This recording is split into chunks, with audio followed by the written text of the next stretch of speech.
क्या आपको एनटीए में होने वाले चेंजेस पता चल चुके हैं? क्या आपने सीयूटी में होने वाले जो चेंजेस हैं उनको समझ लिया है? अगर नहीं तो इस वीडियो को एंड तक देखें, आपको समझ में आ जाएगा कि क्या मेजर चेंजेस हुए हैं और आपको कैसे अपने चेंजेस के हिसाब से अडॉप्ट करना है जिससे कि आप बहुत अच्छा परफॉर्म कर पाएं।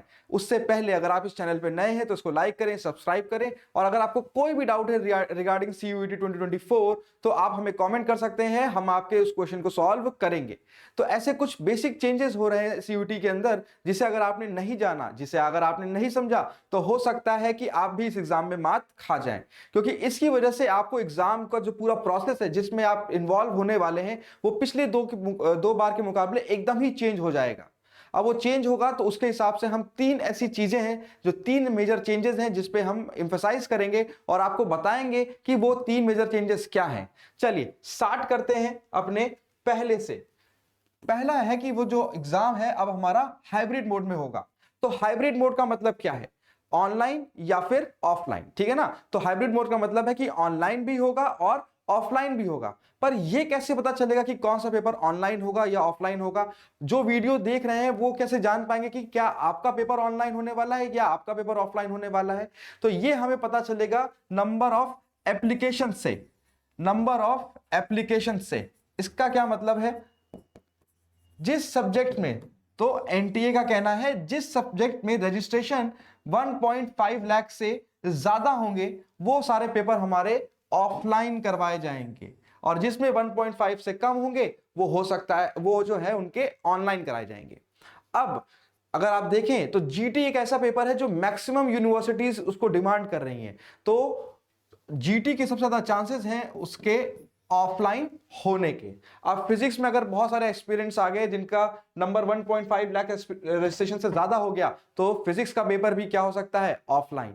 इसी तरह से केमिस्ट्री का भी ऑफलाइन हो सकता है। अगर मेन कंडीशन क्या है? अगर आपके एप्लीकेशन फॉर्म्स का जो रजिस्ट्रेशन है वो 1.5 लाख से ज्यादा है तभी आपका पेपर क्या हो सकता है? ऑफलाइन हो सकता है, और जिनके कम होंगे उनका पेपर क्या होगा? ऑनलाइन। तो जैसे ही अगर ऑफलाइन पेपर होता है तो वो हो जाता है आपका ओएमआर बेस्ड। एक ओएमआर भरने में बहुत ज्यादा छोटी छोटी बारीकियां आपको पता होनी चाहिए। गोला कैसे भरना है, गोला ठीक से नहीं भरा तो फॉर्म आपका रिजेक्ट हो सकता है, क्योंकि ओएमआर में मिस्टेक मतलब आपका फॉर्म रिजेक्ट होने के चांसेस बहुत ज्यादा है। हम इस पे भी एक डिटेल्ड वीडियो लेकर के आएंगे कि आप कैसे अपने एग्जाम में ओएमआर को फिल करें जिससे आप जो एग्जाम दे रहे हो तो आपको ओएमआर भरने की टेंशन कम हो कि कहीं मैं गलत ना भर दूं, कहीं ऐसा ना हो जाए कि मैंने फॉर्म अच्छा पेपर तो अच्छा किया पर ओएमआर में 2-3 आंसर गलत भर दिए। तो हम इसमें डिटेल स्ट्रेटजी लेकर के आएंगे कि कैसे आप स्टेप बाय स्टेप ओएमआर को फिल कर सकते हैं अपने पेपर के साथ साथ सॉल्व करने के लिए। अब अगर पेपर ऑफलाइन होगा तो पेपर ऑफलाइन में आपको ऑफलाइन मॉक टेस्ट देने पड़ेंगे, और ऑफलाइन मॉक टेस्ट देने का मतलब यह है कि आपकी स्ट्रैटेजी जो है अब ऑनलाइन के मुकाबले एकदम ही अलग हो जाएगी। अब सेंटर पे जाकर के आपको ऑफलाइन के पेपर्स देने पड़ेंगे।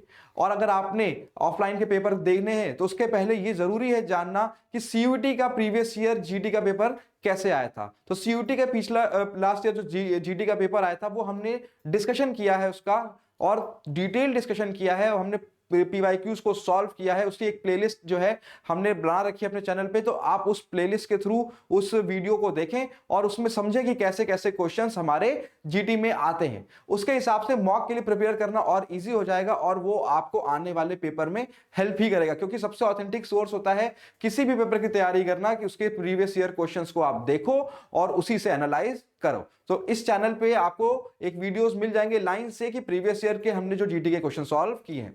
खैर बढ़ते हैं अपने नेक्स्ट चेंज की तरफ, और नेक्स्ट चेंज है हमारा नॉर्मलाइजेशन। सारे लोग सबकी बात कर रहे हैं कि पेपर हाइब्रिड मोड में हो सकता है, डोमेन सब्जेक्ट्स क्या हो सकते हैं, पर इसकी बात कोई नहीं कर रहा। अब सर ये नॉर्मलाइजेशन प्रोसेस है क्या?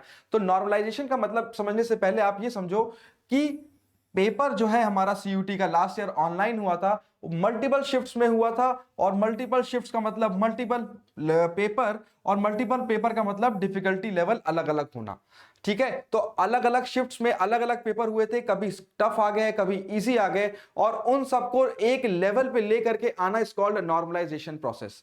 इसमें बहुत सारे लोगों के मार्क्स जिनके ज्यादा आ रहे होते हैं वो कम हो जाते हैं, और जिनके कम आ रहे होते हैं उनके थोड़े से मार्क्स बढ़ जाते हैं।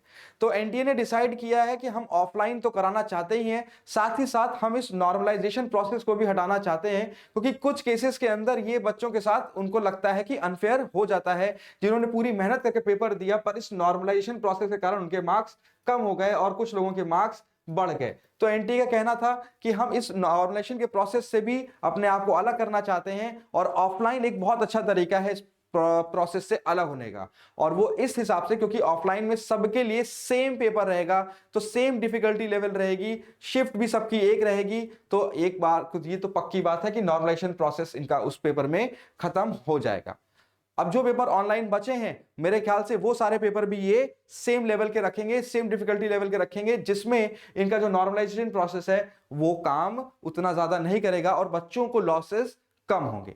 तो ये एक बहुत ही मेजर चेंज है जो आपको पता होना चाहिए, क्योंकि ये एक बड़ी समस्या का वो समाधान करेंगे कि लास्ट ईयर बहुत सारे बच्चों के हमारे पास मैसेज आए थे, कॉल आए थे, कमेंट आए थे कि सर हमारे मार्क्स तो इतने आ रहे थे पर हमारे मार्क्स कम हो गए, हमारे मार्क्स और कम हो गए, नॉर्मलाइजेशन प्रोसेस की वजह से हम पहले हमको इतनी अच्छी यूनिवर्सिटी मिल सकती थी, अब हमको यूनिवर्सिटी उससे अच्छी नहीं मिल रही, क्योंकि हमारे मार्क्स जो हमने कैलकुलेट किए थे रॉ स्कोर और हमारा जो नॉर्मलाइज स्कोर आया था उसमें बड़ा ही डिफरेंस आ गया। तो ये एक अच्छी चीज है जो एनटीए करने जा रहा है। अगर आपको सीयूटी के रिगार्डिंग कोई भी डाउट है तो आप हमारे नंबर 6394487896 पे कॉल कर सकते हैं, मैसेज ड्रॉप कर सकते हैं और अपनी क्वेरी को पूछ सकते हैं। हम फ्री मॉक टेस्ट सीरीज का इनिशिएटिव भी चला रहे हैं, जिसमें फ्री मॉक टेस्ट आपको मिलेंगे। आप बस इस नंबर पे मैसेज करें, कॉल करें और उस मॉक टेस्ट सीरीज को आप प्राप्त कर सकते हैं विदाउट एनी कॉस्ट। चलिए, तीसरा सबसे बड़ा जो चेंज है वो है आपका सब्जेक्ट कॉम्बिनेशन। तो जब जैसे ही चेंजेस अनाउंस हुए थे तो बोला था कि पहले 10 सब्जेक्ट होते थे, पर इनका ये कहना था एनटीए का कि हमने डिटेल एनालिसिस किया और ये देखा कि भाई 10 सब्जेक्ट तो कोई ले ही नहीं रहा, ज्यादा से ज्यादा लोग क्या ले रहे हैं, 6 सब्जेक्ट या 5 सब्जेक्ट। तो उन्होंने बोला कि 10 सब्जेक्ट का हम कॉम्बिनेशन देंगे नहीं, जिसकी वजह से जो पेपर है बहुत लंबा भी हो जाता है। तो उन्होंने बोला कि इस बार हम चेंज कर रहे हैं, अब आप 10 की जगह कितने सब्जेक्ट्स ले सकते हो, सिर्फ और सिर्फ 6 सब्जेक्ट्स ले सकते हैं। और उस 6 सब्जेक्ट्स के अंदर भी इन्होंने 2 कॉम्बिनेशन दिए। पहले हालांकि जब न्यूज आई थी तो सिर्फ एक कॉम्बिनेशन वो बताया जा रहा था, वो था कि 3 डोमेन लेना है, 2 लैंग्वेज लेना है और 1 जीटी लेना है। पर अभी जो न्यूज निकल करके आ रही है उसमें क्या है, आप 4 डोमेन ले सकते हैं, 1 लैंग्वेज और 1 जीटी भी लेकर के अपने पेपर को दे सकते हैं। ठीक है, तो पहले 10 सब्जेक्ट थे, अब आप 6 सब्जेक्ट्स को लेकर के अपना पेपर दे सकते हैं। अगर आपको सीयूटी से रिलेटेड कोई भी क्वेरी है कि आपका सिलेबस ही आपको नहीं पता या फिर आपको स्ट्रेटेजी नहीं पता, तो आप डिटेल्ड सिलेबस का वीडियो और डिटेल्ड स्ट्रेटेजी का वीडियो हमारे चैनल पे जाकर देख सकते हैं। वहां से आप सिलेबस का अंदाजा लगा सकते हैं, उसके बाद आप प्रीवाईक्यूज को देख सकते हैं और प्रीवाईक्यू के बाद कैसे हमने उस पर मॉक टेस्ट बनाया है वो भी आप देख करके हमें नंबर पे कॉल कर सकते हैं और वो मॉक टेस्ट को आप फ्री में ले सकते हैं। और भी कोई अपडेट अगर आता है तो मैं तुरंत आपके सामने आऊंगा और हम डिस्कस करेंगे कि क्या अपडेट है जो आपको जानना जरूरी है, जिससे कि आपके जो एग्जाम की प्रिपरेशन है वो हैम्पर ना हो, क्योंकि ये लेटेस्ट जो चेंजेस हैं ये आपको पता होने चाहिए, क्योंकि यही सही डायरेक्शन होगा कि आप कैसे अपने एग्जाम को प्रिपेयर करें और अच्छी अच्छी यूनिवर्सिटीज में जो आपका ड्रीम कॉलेज है उसमें आप जाएं। मिलते हैं अगले वीडियो में, तब तक के लिए बाय बाय।